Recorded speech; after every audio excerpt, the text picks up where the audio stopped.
And the haters can't stand it, they can't believe it. Bone Thugs and Hardy, Ruthless Records. Rest in peace, Little Easy, Godfather.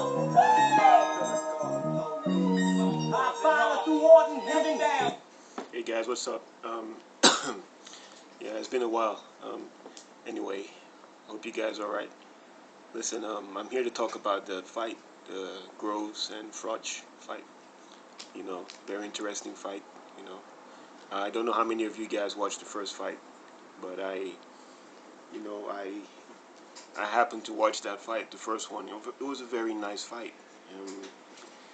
Yeah, Carl Froch, he pulled out the win. You know, against George Groves. You know, as we all saw, the fight got stopped. Well, was it a good stoppage? A lot of people asked. You know, it was controversial. What I think was, I mean, this is just what I think. You know, I'm not saying I'm correct. This is just what I think. Everyone thinks differently, right? So, I mean, the referee, Howard Foster, he jumps in, I think it was the 9th round, and Groves' head was down, like his body, he was kind of slumped forward. It was slumped forward, yeah. So Froch was throwing punches, and the referee just jumped in and he stops the fight. But Groves was still there. He had his senses around him, you know. He looked like he was going through a rough patch. He looked like he could still throw back, you know, if he ever got a chance. So he wasn't completely out of there yet. But what would have been interesting would have been the next minute. What would have happened in the next minute? You see, I think Froch would have connected more cleanly, and then the stoppage would have been more justifiable, you know. So the way Howard Foster stopped it, now it was a bit early. I think the referee was going to have to stop it, but just not at that point. Anyway, so moving on. So you know, let's talk about George Groves a little bit. You know, he seems like the underdog in all of this. You know, St. George. Well, my opinion. I mean, it's not influenced by my beliefs or my race, as you can see, or anything like that. This is just what I think about boxing, really. You know. Okay, George Groves. I think he has a good amateur background and, you know, things like that. He has solid boxing, like, fundamentals. You know. But the thing with George Groves, you know, I don't know. I like his style and everything. You know, who am I to? I can't hate on George Groves. Yeah, I'm just saying what I see. He seems very cautious. You know, like very like there's cautious and then there's George Groves. This guy is like extra cautious. You know, he seems to be thinking a lot or something. Like he's very tentative. You know, like he'll play with it. And he's got really fast hands too. So I'm thinking, why doesn't he just let his hands go? Then like all the feinting, you know, all the feints. Just, you know, let your hands go, George, and you'll get good results. You get me? I mean, he has like he's got really fast hands. He gets off the jab quickly. I noticed he won most of the jab exchanges in the first fight. You know, that's because of his fast hands, and he has decent footwork too. You know, he backs up pretty good. I think he fights well on the back foot. You know. What else? Yeah, and his right hand is pretty good too. He has okay power, you know. I don't know if he really has one punch knockout power. What happened in that first fight was, I think Carl Froch somehow underestimated George Groves. So if you notice, Carl Froch was actually walking forward when he got hit with that right hand. You know, it wasn't like, okay, Groves walked up to him and hit him with the right hand or something. Like, it wasn't like, you know, I mean, what happened was Carl Froch was actually swinging. He was swinging, he was coming forward, then Groves countered him. Okay, so I mean, obviously Froch was not expecting that right hand at that second, but no excuses. Yeah, Froch got dropped by Groves. But okay, back to, we're talking about George Groves right now. Yeah, so it was a good fight for Groves, but I noticed like towards the second half of the fight, he began to gas out. You know, he was not as assertive as he was in the first half of the fight. I don't know whether it's because Froch was beginning to, you know, step up the pressure or something like that, you know. But Groves, if he wants to do well in the second fight, he has to be more assertive throughout the whole fight. He can't let up for one round. He can't let up for 1 minute even against Carl Froch. That's what Carl Froch wants you to do. He wants you to let up later on in the fight so he can creep in, because that's his style. Okay, so yeah, Groves needs to be more assertive. Yeah, try to not think like he looks to me like he's thinking a lot before he does most of his work. He needs to just flow, like let it go. Like he's got the fast hands anyway. He's got the quick feet, so he can unload. Like say jab straight right, get out of there, or double jab, right hand, get out of there. Just not all the time, always like. And I don't like the way Groves like he crouches. He's a pretty tall guy. Him and Carl Froch are about the same height when they're standing up straight. But during the fights, I notice Groves likes to crouch, and he makes himself more of a target for the uppercut. I don't know. And when he crouches like that, I don't know if that takes away any speed from his feet, because well, that's his style anyway. That's how he fights. It's got him his good results. So I mean, these are just my observations. But if I was his trainer, which I'm not obviously, yeah. But if I was his trainer, I'd say maybe fight a bit taller, use your height, stand up straight and keep your head out of range. Maybe that will let him get his, his flurries off if you wanted to. The way he's crouching like that, being tentative, like he's thinking, always pawing, like pawing with the jab. When he can just let the jab go and bring it back.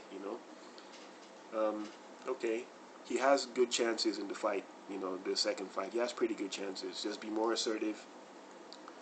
Try to hit. If you land some nice, work the body, land some nice power punches. He has good. I wouldn't be surprised if George Groves won the fight, but I don't think he's going to win the fight. Let's talk about Carl Froch a little bit. A lot of people. I mean, I don't know Carl Froch personally, of course. I mean, I don't know what he's like outside of the ring, but I've seen him fight before. I've watched a few of his fights. Now there's a difference in his style. He fights a bit differently. I remember when I first saw Carl Froch was when he was calling out Joe Calzaghe. I was thinking, who is this guy? Calling out Joe Calzaghe. I'm like, what? Because I was and I still am a big Joe Calzaghe fan. So I'm like, Joe would eat this guy up. Why is he wasting his time calling out Joe? And this was around the time Joe was about to retire. But anyway, Joe retired and things moved on. Froch moved on, I guess. Well, Froch, he had a good fight with Mikkel Kessler. Who had a good fight with Joe Calzaghe. But then Froch fought with Kessler again and he beat Mikkel Kessler. So I mean, to me that was like, okay, that that made it out to be like, okay, this is a guy worth watching, is Carl Froch, when he beat Mikkel Kessler, because Mikkel Kessler to me is a world-class fighter. So when I watched that fight and he beat Mikkel Kessler convincingly, he wasn't a fluke, he beat him. Carl Froch has had some really good fights, like some decent fights. He fought with, Jermaine Taylor, who he knocked out, I mean, and there's more of them, I mean, he's had some, I mean, look at the Lucian Bute fight, that's just to name a few. He's had some pretty good scraps, has Carl Froch. He's been tested, I mean, they say, I mean, the guy has, he has a really solid chin, which he does, I mean, he got knocked down in the first fight because I think he underestimated, he underestimated George Groves' power. That's what happened, and he was a bit reckless too. There's no excuses in fights, though, of course, but this is the second fight, so he can afford to look back on what really happened. And in my opinion, like, that's what I think. That's what happened. He underestimated George Groves in the first round, and he got dropped. That is why Groves was not able to knock him down again. See, because Froch felt the power, and he got accustomed to George Groves' style of fighting, and that was it really. And I mean, Groves was tagging him with the jabs, landing some rights, but Carl Froch kind of had at the back of his mind, like, you know what, I can just keep fighting these rounds, and I'll catch this guy in the later rounds, and that's what he did really. So I mean, but okay, what does Carl Froch need to do differently in this fight, Because if you look at Froch and Groves, the hand speed difference is obvious. Like, Groves has the quicker hands, we all know that. Who knows, Groves might go and get even more quicker in the second fight. But Froch, his speed is like, it's not too far off from Groves's though.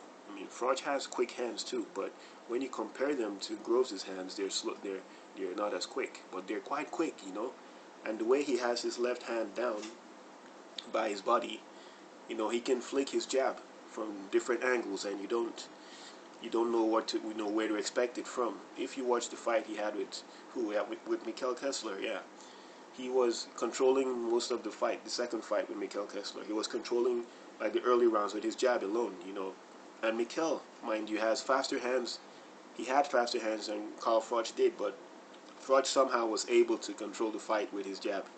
You know, I mean, and the jab is not like Carl Froch's jab. I noticed it's not like, you know, an ordinary like a jab, like a range finding jab. No, his jab is like quite heavy. Like if it connects, you know, it snaps your head back. I noticed. You know, he has heavy hands to say. Yeah, that's what that is. You know, so Groves on the other hand, he has quick hands, but not as damaging.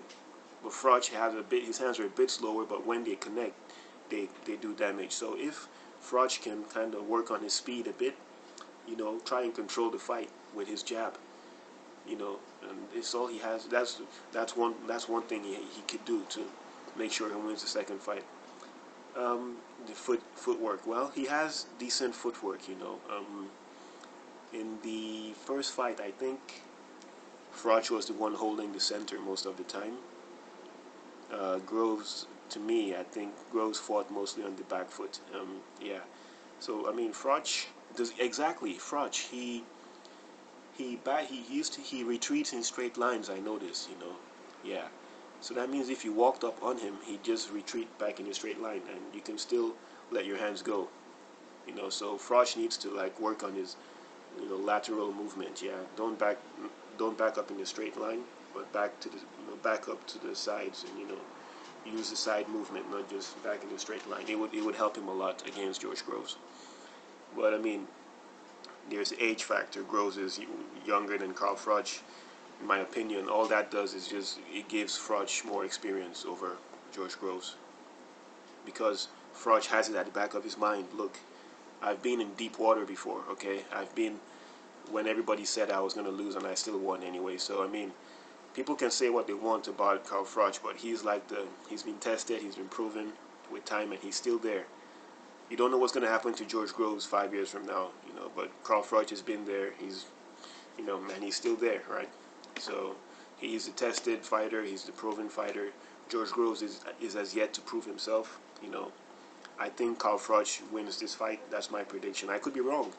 Hey, I could be wrong. I've been wrong about many things before. I could be wrong about this, but if I were a betting guy, you know, and I don't really bet that much, but if I did have to bet, I would bet on Carl Froch to win this fight. It would be it's going to be a tough fight, but I think he's going to knock out Groves or TKO again. You know, yeah, I see it happening again, but this time Carl Froch is going to be prepared. He wasn't prepared for the first fight, according to him, and I believe that somehow. Whereas Groves was like, he was focused mentally. He was trying to get in Carl Froch's head, telling Carl Froch the way the fight was going to be and everything like that. And after all the mind games that Groves played and everything, he somehow still lost to Carl Froch, who was not even really into all the mind games and everything like that, you know. I mean, think about it. When you're Carl Froch's age, yeah, and you have a young up-and-coming kid, like, you know, I mean, you know, that's just is the way it is, really. When Carl Froch was 20-something, George Groves was still a teenager. I don't mean to sound ageist, because I'm not ageist, but it's just the reality. Okay, so Carl Froch, the proven, tested fighter, versus George Groves, who is yet to prove himself. You know, George Groves needs to go and fight with James DeGale again, because that fight, you know, I really don't, you know, I don't know. But hey, who am I to say, right? This is just my opinion. I think Carl Froch wins this fight. He wins. I don't think he's going to outpoint George Groves. If they do go to the scorecards, it's a tough one. If they go to the scorecards, I never really thought about that, you know. All I see really is the TKO or the knockout in Carl Froch's favor. But if they go to the scorecards, I think Carl Froch will find a way to pull it out. I don't think he's going to lose his WBC, is it super middleweight belts to Groves? Was it super middleweight or middleweight? I have to go and look at that again. Yeah, but I think Carl Froch will win on the night. You know, it'll be a tough fight. It'll be entertaining. So everyone, you know, just do what you can, try to watch the fight. You know, leave your comments if you feel like, you know, tell me what you think. Okay, this is just my opinion once again. None of this is fact. Okay, thanks for watching and have a good time, guys.